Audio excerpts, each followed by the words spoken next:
So it's kind of looking at the period as a whole and seeing the period change. So if you're noticing the period gets heavier, the period gets lighter, you're skipping periods, or the PMS is getting more intense. These are all possibilities in perimenopause, because what ends up often happening to us is as our hormones are trying to just kind of give their last, hurrahs, we get a lot of roller coaster of estrogen. So breast tenderness, moodiness, crying at the drop of the hat, claws coming out. And you're like, oh gosh, I'm so sorry. I didn't mean to say that. The loss of filter, all of those things happen as that estrogen is going like this. And then unfortunately, our progesterone will tend to decline over time because most of us are stressed out, and cortisol and preserving how much cortisol we're releasing in any given moment in response to life stressors, it's a big deal. Do you want to wake up feeling like you are stepping into who you are meant to be, into the best possible version of you?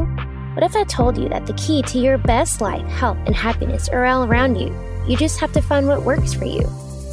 I'm Hope Pedraza, and I believe that there isn't just one way to live a healthy and meaningful life, and that all you need is a little inspiration to make changes that last from the inside out. Each week, I'll be sharing tangible tips and inspirational interviews to help you on your journey. These are the steps to take to improve your life and live with purpose. This is Hopeful and Wholesome. Hey y'all, welcome back to the show. So of course today I need to make recordings. I have lost my voice, but luckily in this episode, I do have a voice. But today on this show, I have on Dr. Jannine Krause, and Dr. Krause is a naturopathic doctor, an acupuncturist, and the host of the Health Fix podcast, which you can find my interview with her on if you go check that out anywhere you get your podcast. She specializes in helping active perimenopausal women get a solid night's sleep so they have limitless energy for their workouts and to-do lists. And that's exactly what we talk about today. We are talking all about perimenopause, that state that's not quite premenopause, not quite menopause, but it's this state where honestly, we really don't talk a lot about. And there's a lot of things that happen in your body, which Dr. Krause really gets into in this episode, talking about all the things that perimenopausal women deal with, the things that we don't know about in this period of our life, and really just kind of about hormonal imbalances in general and the importance of heart rate variability as we go into perimenopause, which is something really cool that she talks about. So I know y'all are going to get a lot out of this episode, so let's jump in. Okay, y'all, let's jump in. I'm here with Dr. Jannine Krause, and we are talking really all things perimenopause. And I was just telling her before we started, I really like that I'm having this conversation now, because I know if you listen to one of the last couple episodes, we had our menopause and post-menopause discussion. So I think this basically catches everybody else who's listening who isn't in that crowd. So I'm excited to bring this conversation and kind of explain this stage of life, if you will. So thanks so much for joining today, Dr. Jannine. No problem. Thanks for having me on, Hope. Yeah. So let's start with the basics, because I always think that's important, because like I said on the menopause episode, I feel like the majority of women really don't know. We just don't understand what our hormones do and are and all the stages. So what is perimenopause?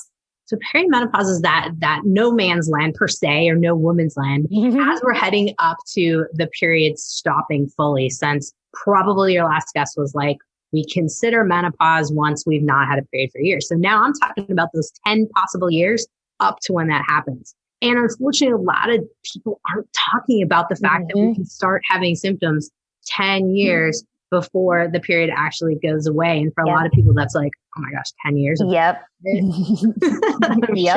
I'm sure some folks might have even mentioned this to you about the different symptoms they have based on the programs that you're looking at. So of course I can go into symptoms if you want me to. Yeah. Let's do that. Mm-hmm. So some of the perimenopausal symptoms can look almost like menopausal symptoms. Sometimes you can have these weird hot flashes on and off. A lot of ladies will have them right around their period or during their period or the day right before. Now that can be a big deal. Night sweats too can happen as well. And then we'll also have insomnia. That tends to be one of the big things that I think for a lot of people start getting us into that fatigued state. So by the time we get to menopause, we're like, oh my gosh, what is going on? And, those kind of things can be signs, but also mood swings. So it's kind of looking at the period as a whole and seeing the period change. So if you're noticing the period gets heavier, the period gets lighter, you're skipping periods, or the PMS is getting more intense. These are all possibilities in perimenopause, because what ends up often happening to us is as our hormones are trying to just kind of give their last, hurrahs, we get a lot of roller coaster of estrogen. Mm-hmm. So breast tenderness, moodiness, crying at the drop of the hat, claws coming out. And you're like, oh my gosh, I'm so sorry. I didn't mean to say that. The loss of filter. Yes. All of those things happen as that estrogen is going like this. And then unfortunately, our progesterone will tend to decline over time because most of us are stressed out. Mm-hmm. And cortisol and preserving how much cortisol we're releasing in any given moment in response to life stressors, it's a big deal. And that's why I typically, as I'm working with folks who are either active or are athletes or weekend warriors, we're always talking about how to conserve the cortisol so that you can crush workouts and things, but you can also have enough energy to get through the rest of the day and take care of the kids and make dinner. Yeah. Yeah. Well, that's the thing. You just don't want to drive yourself to burnout. Like it's easy to do. Mm-hmm. Yeah. And I think, being a mom, I'm a dog mom, but I feel like also part of what's happening in our age ranges, we're somewhat smushed in between taking care of kids and parents. And so I have a father who's elderly. And so while I don't have kids, I have patients who I would definitely categorize as my big category of my family. Yeah. But I also have my dad. And so it's an interesting, conundrum per se, or just interesting trying to juggle life. It's everything. For sure. Yeah. Well, and it's trying to balance like taking care of you and taking care of everybody else kind of thing. It's being able to balance that. Well, and you mentioned insomnia, and that's a big one that women in this stage deal with. So what is, and that was, we talked a little bit about this in terms of like menopause and post-menopause, but I feel like this is something like, kind of like you were saying, we don't really talk about it a whole lot. Yes. So what are some things you see people are missing when it comes to insomnia and just having all of those sleep issues and this kind of, like how you said, that no man's land kind of thing? Yeah, there's a couple different things because some women will notice that they have insomnia right like around the period. Mm-hmm. And more often than not, when we investigate that a little bit further, and by all means, I'll always tell folks, test, don't guess, because you could be throwing dollars and dollars at this with supplements and not getting, any change or working with dietary stuff and getting frustrated. But most of the time when you're looking at around the period, it's magnesium and vitamin B6 that are fluxing. And you don't tend to see that as much in the menopausal group in terms of a flux. Definitely there's need, but that's one of the differences. The other difference is with us perimenopausal ladies, it's more of a deficiency of progesterone that keeps us from sleeping or too high of cortisol. And a lot of times if there's night sweats involved or there's anxiety, like waking up in a panic in like 3 a.m. always, 3, 4, 5, that's often cortisol spiking too early. Whereas in the menopausal stage of things, it's when the estrogen and in particular estradiol is really depleted. So a lot of times those ladies in the perimenopausal phase are looking at progesterone, magnesium, B6. Another really popular deficiency is tyrosine. And so if there's any trouble getting enough protein and getting in enough of the neurochemicals, and I said tyrosine, that's the precursor to dopamine, folks. Catch me. Tryptophan is where I was going here. And 5-HTP is the precursor. Sometimes we can supplement with 5-HTP and that can really help. But that would be the difference because we haven't completely exhausted our hormones. And really the goal is during the perimenopausal phases to try to preserve your hormones as much as you can. Obviously your ovaries are going to end up declining no matter what, but you can preserve your adrenal glands. And those are what produce your hormones after you go through menopause. And that's important. And like you said, I mean, it's so easy to get to that burnout phase and when we're trying to like preserve, estrogen, progesterone, all this. So what are some other ways, because it is easy to like really wear out your, just period, not even perimenopause, but it's really easy to wear out your adrenals just in general. So what do you see? What are some other ways we can kind of preserve? Because we were talking a little bit before we started about like talking about workouts and heart rate variability. So how can we kind of use that piece to protect our adrenals? And like you're saying before, like not using our workouts as a way to just drain ourselves even more. Yeah. So a common phenomenon as we get older and weight starts to go up, we think like, okay, we got to start doing harder workouts, right? We're wimping out. We got to do harder things and we just got to push harder and don't give up. That can get you so far and then it crashes. So really where I'm speaking from is where I tanked myself. I was in the peak of doing CrossFit and thinking I was all cool and, started to realize I couldn't keep up anymore and was super tired and was gaining weight. And I was like, I'm burning, I swear, like 1,000 calories a day. Why am I putting weight on? Like, what's up? Oh, I must have to do 2 days. Cut your calories more and do 2 days. That's smart. But what I didn't pay attention to, and I found being like a huge thing, was looking at my heart rate. Because as time goes on and your body becomes more stressed over like a consistent period of time, you'll start to see your heart rate go up. And in particular, your heart rate in the morning when your resting heart rate, when you wake up and you look at it. Now, I'm not a huge fan of having people wear all their devices all the time because those are EMFs that you can use them for a time frame and then learn kind of what's going on. I use something called a Morpheus. It's a watch that basically will measure your heart rate variability in the morning and can measure your heart rate during workouts, and then it's off. You're done. That way you're not getting the higher levels of EMFs and things of that nature. Plus, what I found with the heart rate is a lot of us ladies, unfortunately, heart disease, number one killer of women. And what I started noticing is a lot of my patients will be like, yeah, I can feel my heart racing a little bit, almost like palpitations, but it's more racy. Right. And we started looking in and going, all right, what's stressing you out? Sometimes it's food. Some certain combinations of food will increase the heart rate. Sometimes it's life stress, certain energy vampires, if you will, those kind of things. And so I started having people pay a little more attention to their heart rate, and whether they had like an Apple Watch on just because that was their thing, or old school, check your heart rate when you feel stressed and see where it's at. And we found that it just kept going up and up for a lot of people. Then I had some folks look at their heart rate during workouts and after workouts. And what we found is a lot of people, including myself, we get done with the workout and then we're like, deuce, bye, I'm out, going to go to life. And there's no shutdown of the cortisol. So the body thinks you're still going.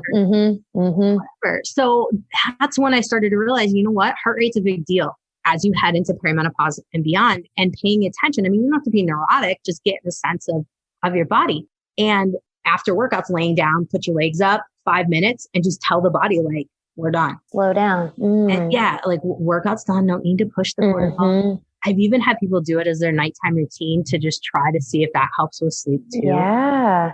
It's been something really useful. Have you done anything like that with shutting off cortisol or working on breathing or things like that? Yeah. The breath work for me, but I like, because I don't know if you're big into yoga, but there's like the legs up the wall pose. And that's exactly what you're talking about. I know we've used that before, where it's kind of, just kind of that like soothing kind of pose and kind of calms things down. So it makes total sense to use that as a way to like a shut off valve, like, okay, this is your cue to like shut things down and calm things down. So I love that. Yeah. I wish a lot of us don't work in positions where we could just stop, put our legs up the wall and be done. Right. But if you do work in a situation where you can close your door in your office. Totally. Yeah, for sure.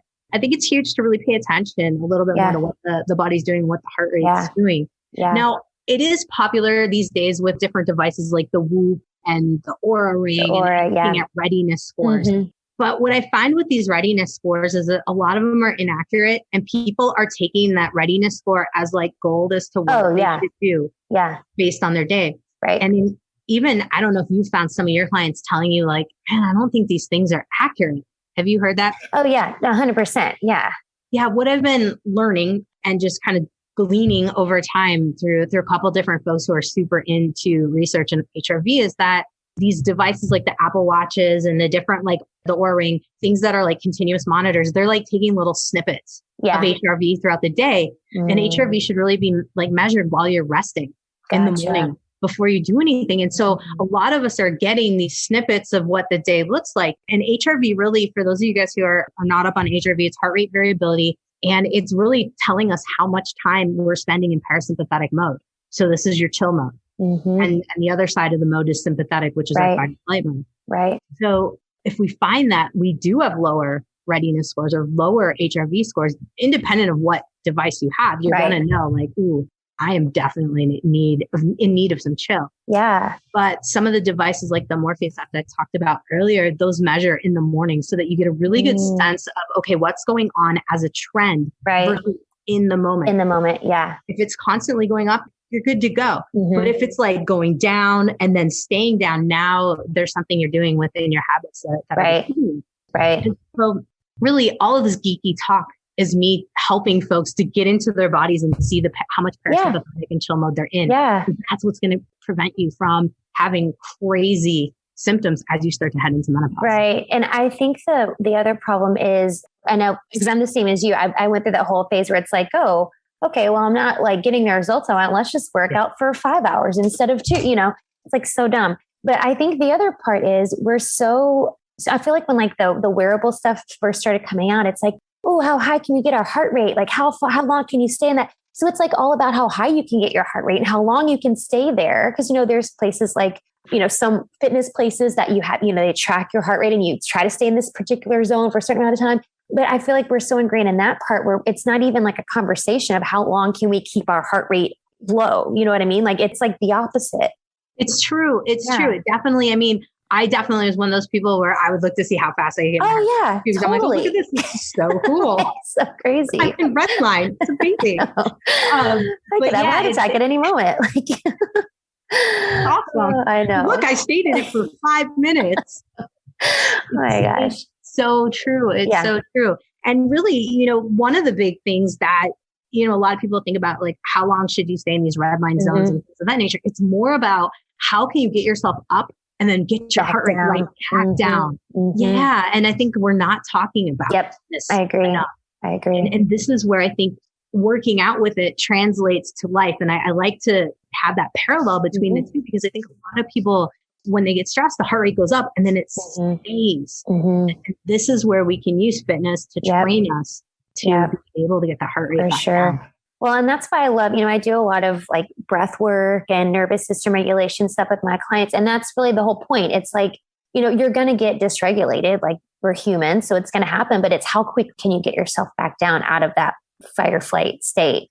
It's just like being able to regulate yourself again. So when you're talking with women who are in perimenopause, so I guess what is like the big reason we're doing this? Like we're looking at perimenopause, like how does your heart rate change as you kind of go into that stage of life? And what are things are there like specific like numbers we should be looking for or aiming for, like kind of more logistics with that? Yeah, no, it's a perfect question. Any heart rate that is baseline under 70 is considered a good cardiovascular tone, meaning that you're setting yourself up for having a great ability to overcome stress, but also you're going to keep your heart rate and your blood pressure down over time if you can control that heart rate. And of course, with women being one of the things that I see as we head through perimenopause into menopause is those blood pressures start to really go up. So that's one thing. And we're working on the elasticity of the arteries by being able to keep that heart rate down, because the more that the heart's pumping, guys, this is really a possibility of hardening the arteries faster. Right. So 70 and below is considered excellent. Okay. If we get something into the 70 to 80 range, that's good too. But once we start getting over 80, 90, and even into the hundreds, which not as many people end up in the hundreds range unless they're quite adrenally fatigued. And we can talk about different variances here too, because sometimes we'll see something completely off the charts where someone who has hypothyroidism will have a heart rate of 39. Will have a heart rate of 40, and that's their baseline. Yeah. And so now what we're seeing is we have to watch more of how can they get the heart rate up and back down within a decent, range there. So there are some caveats. So if any of you are listening going, well, I have this type of heart rate. Yes, it could be hypothyroid type of situation. But if the heart rate is over 80 on a regular basis, and you are, let's say, anywhere between 35, 45, so somewhere in that range, it's not good. You want to get it down, and these are the ages, like between 30 and 40, 35 to 45. Those are kind of the different ranges, if you will, of where perimenopause kind of really does kind of set in. Have I seen it sooner? Yeah. Late 20s even. Wow. That's crazy. Yeah. Yeah. Holy cow. And it seems to be correlated with life trauma, things of that nature, also correlated with Epstein-Barr virus, chronic viruses, mold, Lyme, those kind of things too. So, does it happen? Absolutely. Is it an outlier? Yes. Most of us, we are probably somewhere in that perimenopausal range, somewhere around 35. Yeah. To start paying attention at that time. Well, speaking of like just imbalances in general, because that's crazy. I haven't heard of anyone starting that soon. And I don't doubt it for a second. You've got, little girls starting their periods at like 8 years old, which is insane. So, I don't doubt that at all. So what are your thoughts as a naturopath? And what are your thoughts on why there are so many women who do struggle with the imbalances and kind of these crazy hormonal things that are happening? Definitely stress is number one. We live in a crazy society as it is. But then on top of it, we're not taught how to manage any of it. Absolutely. Oh my gosh. Yes. This should be preschool. Yes. Where we're learning breathing, yoga, which I know there's some schools that are doing it. So my son does it at his school. It's so awesome. It's so great. It's huge. It's huge. And so unfortunately, that's kind of some of where it's coming from. Yeah. And we're not able to deal with some of the past traumas we have, whether they're big traumas or little traumas. I mean, I work with things in my own world of things my parents said to me and I hung up on it, so those are my traumas, and other people might have really significant traumas, but they do affect how much, stress happens and like what someone says to you in a day and how you interpret that. So there's that side of things. Now we also have environmental things that are really a factor. Food quality is huge. Mm-hmm. I do believe if you can clean up your diet, meaning eating things closest to nature, trying to shoot for that, watch the dirty dozen list of what has the most pesticides, really trying to eat in a wholesome manner, that's going to go so far because all of the plastics involved in, your lean cuisines and all those different processed foods and things and eating out too, which most restaurants, it's not cost effective for them to do scratch cooking and whole foods cooking. And there are some that are out there and you know what? It's great, but they still have some areas where there's some issues. The other big thing kind of related to food is our oils. And that's a huge problem. And I've really started to hone in on it in the last couple of years because I'm like, there's a missing link here. And soybean oil, canola oil, even down to olive oil now, because unfortunately they're blends. You have to almost go to the source of where they're going to, you go to Italy, go to Greece, get the real thing, eat your real thing, bring it back in a huge cart because at least you know that it came out pure. I mean, hopefully if you can watch them make it, that's the way to do it, but, or press it. But that's where we're also having some really big shifts because all of those seed oils boost up our omega-6s. And for those of you guys who are listening, omega-6s and omega-3s are kind of like our main balancing ones. We have omega-9s, which would be in things, like olive oil and walnut, things of that nature. But what happens is we end up with some really crazy shifts between these. And more often than not, we're not high enough in the omega-3. We're too high in omega-6 and we end up with inflammation. That's what omega-6 is. There's something called arachidonic acid that's in that category. And if you're eating more nuts and seeds and sprouted nuts and seeds, walnuts I had mentioned, or omegas, they're great in omega-6. I believe I kind of said omega-9 at the end of that. Omega-9 for olives, guys. But it's really a fat thing. And with all the processed foods, expeller pressed sunflower, expeller pressed safflower, they were like touted as being healthy for a minute. And then palm was healthy for a minute. And then coconut was healthy for a minute. Fortunately, if they have to heat it up and make a chip out of it, it's fried. Right. So what do you recommend for the best oils? What should people be looking for? At this stage of the game, if you can't get an olive oil like made in front of you, which very few of us can, avocado oil does seem to be the most stable because of high heat. And I've tried with coconut and different ones and checked my cholesterol before and after. My cholesterol went up with coconut oil and it was unrefined. We did a thing when I lived in Colorado with all the stocks and 50% of us really, our cholesterol did go up. So I do think there's a genetic component there with it. So it is something to think about. So I'm pretty heavy on the avocado oil and not using many oils to cook. I will use broth to cook instead, things of that nature, water even. And just watching it because I think that overall, when I have been able to help people get their cholesterol levels down, it's really when we've taken out the oils. Minimum. That makes sense. Makes sense. And a higher quality avocado oil. Unfortunately, the ones at the store, there's so many blends there too. Yeah, it's true.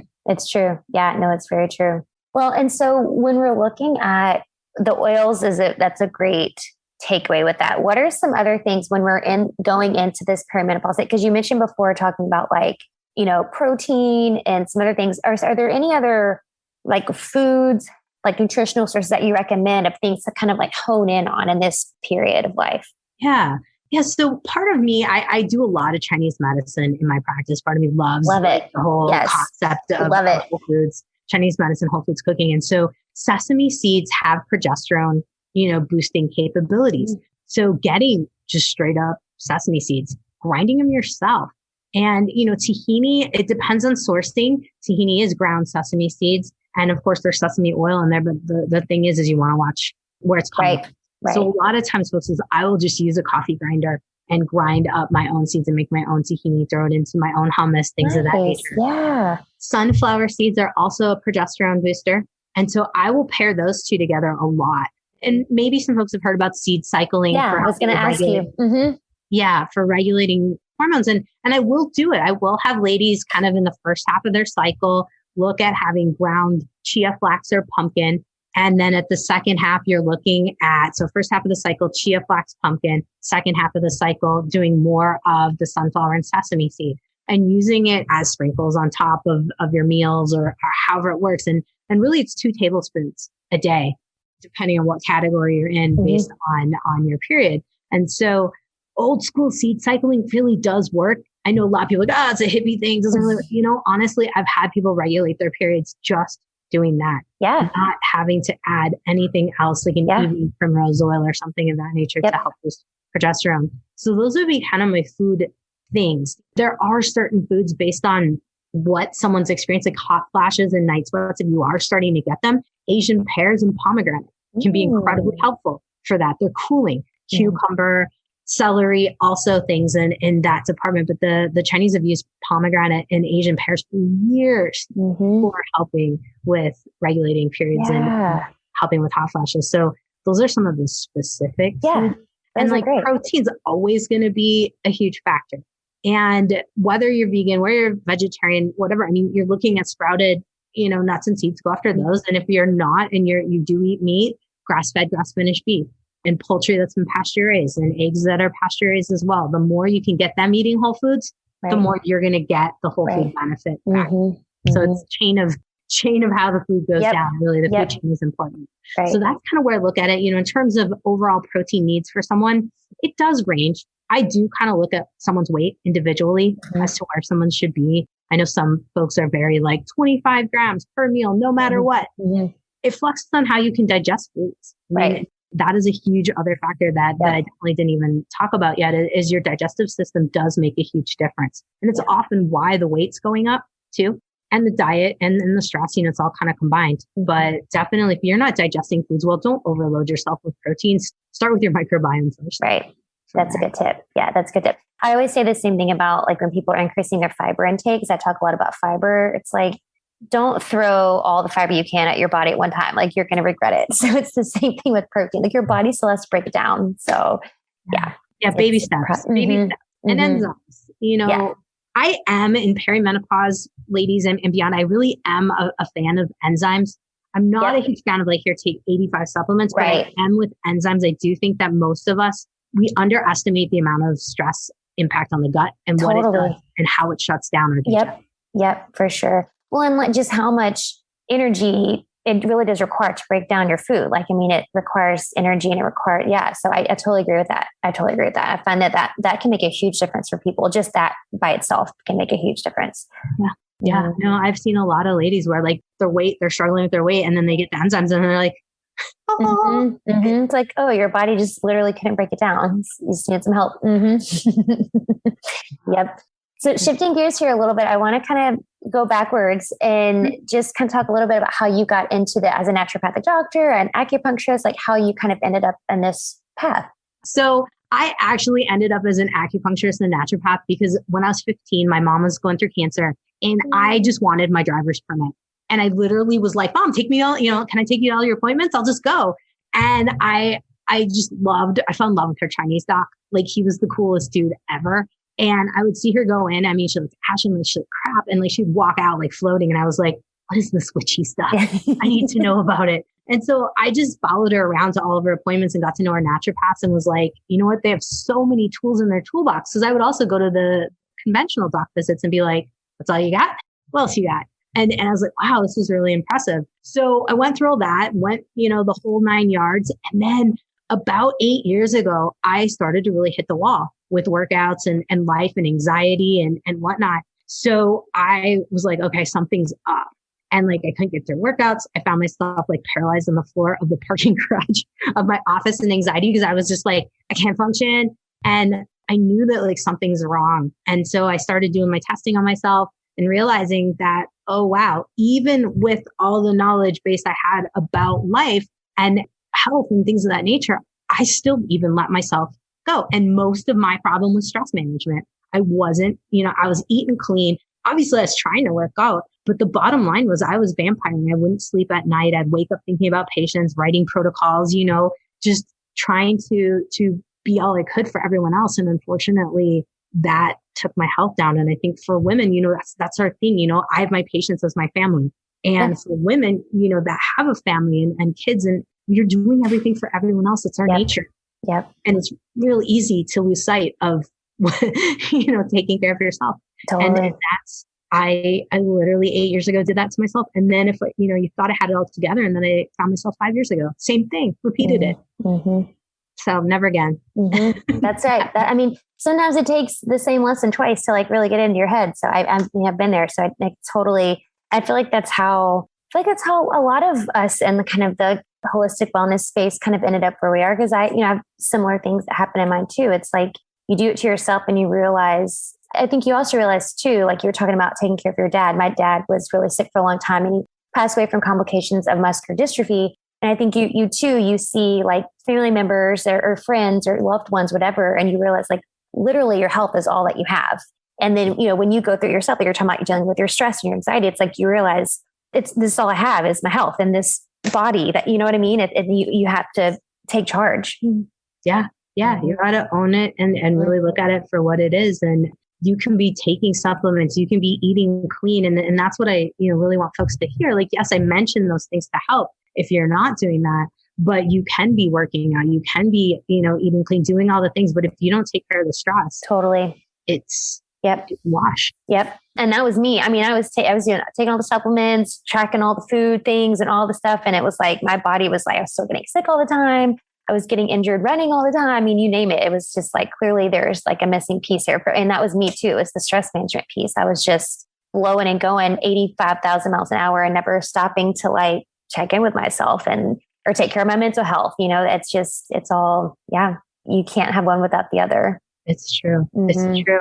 And likely why you're, working in the breathwork and with this, why I love the concept of yoga and I do certain things, but I'm super hyper. So I have to rein myself in with the heart rate, Yes, and it's like, I feel for those of you who are listening, you got to find your right groove. Yep. And sometimes just the balance between what Hope does and what I do.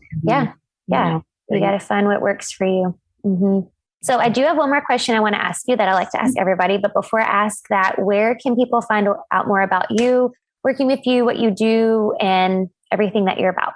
Sure. So head over to drjkrauseND.com. That's where you can get the best portrait of what I do. I have group programs. I also see patients in Washington State. And so if you want to see me in person, I'm doing once a month kind of VIP check-ins on folks. And so I do have a concierge type of program as well. If folks want a little bit more one-on-one with me or want to work through certain things and have a higher touch type of program, you can find that out at drjkrauseND.com too. Then, of course, I have a podcast as well where Hope and I have chatted as well. That's called the Health Fix Podcast. So those are the main places. And if you want to check me out on IG and see what life's like on a daily basis, that's Dr. Jannine, Jannine, and then Krause, Krause. Perfect. That's where you'll find me. Yes. And definitely check out her podcast because she's got 300 something episodes. There's just so many episodes for y'all to go through and learn. And it's great. It's great. Okay. Of course, I'll put all the links to that in the show notes for y'all. But last question that I like to ask everybody. What do you think is the most important thing you can do to live with purpose? Oh, man. You know what?